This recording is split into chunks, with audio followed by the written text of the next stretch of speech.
Sorry? Disappointing night? Yeah, huge blow.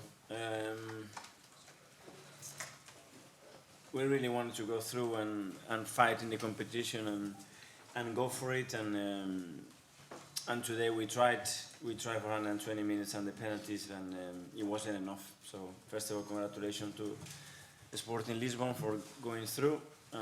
Looking at ourselves, the game started difficult for us. Obviously, we lost Tommy very early in the game. Then we lost Saliba.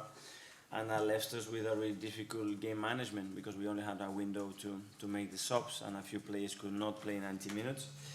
But still, we didn't find our rhythm and our flow, allowed too many spaces, we were late and don't win enough duels there, and then we gave the ball away many times, sometimes time after time.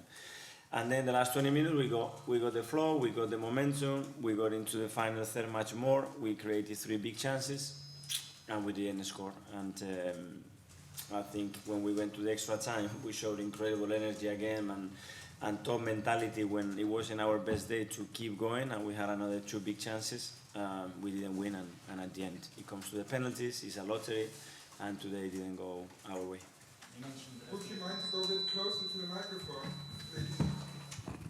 Thank you. Sorry about that. Mikel, you mentioned a couple of the injuries and knocks there. We saw quite a few guys got knocks there, but especially Tomiyasu and Saliba. I know it's still quite early, but can you say anything about how likely they are for the weekend yet? I don't know. Tomiyasu looks pretty serious for his reaction straight away and what he said to me, but obviously it's very early and very difficult to know. Willy? Sorry? Saliba? Willy, I don't know. There wasn't.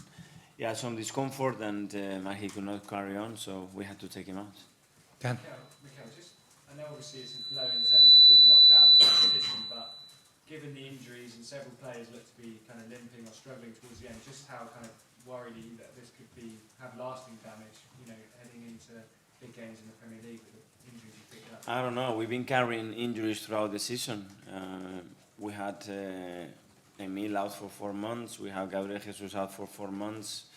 We have Alex for 2.5 months. We have Thomas for 1.5 months. We have Eddie for 1.5 months. We had quite a lot of injuries already, but we dealt with that.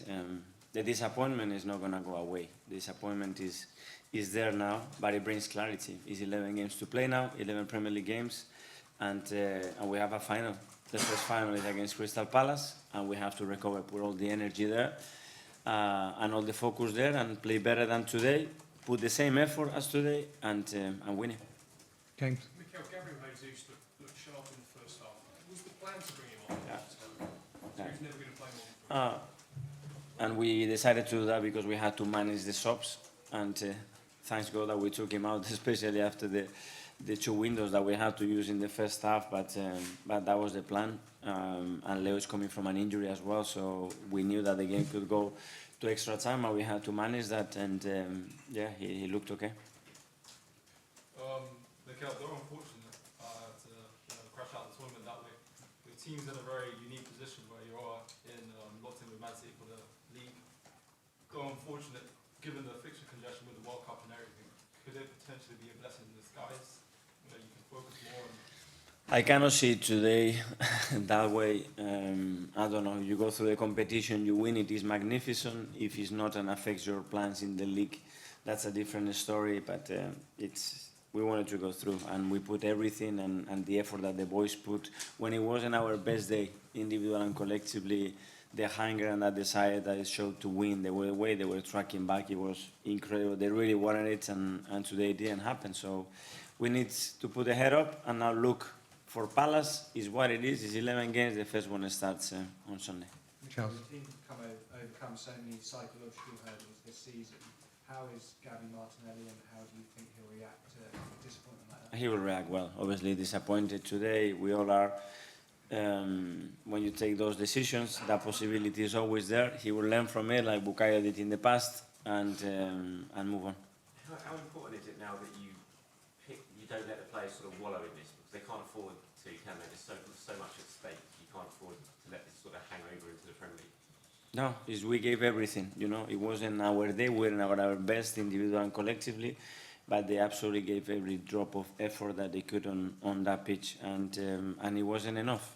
But if we do things better than what we've done today on Sunday, we'll have a big chance to win the game. What was the immediate message in the change room there, by you or from the players themselves? No, just that we are all disappointed, and we have to look at ourselves, things that we have to do better to have bigger margins to win the game, and don't rely on the last 20 minutes or an extra time and a penalty shootout to go through in the competition. But that now the 11 games that we have is the focus, the only focus that we have, and everybody thinking about one thing, that is Palace being the best mental and physical condition, a lot of clarity, and all the energy is there for Sunday. Okay, that's it on tonight's game. We now just do a few questions to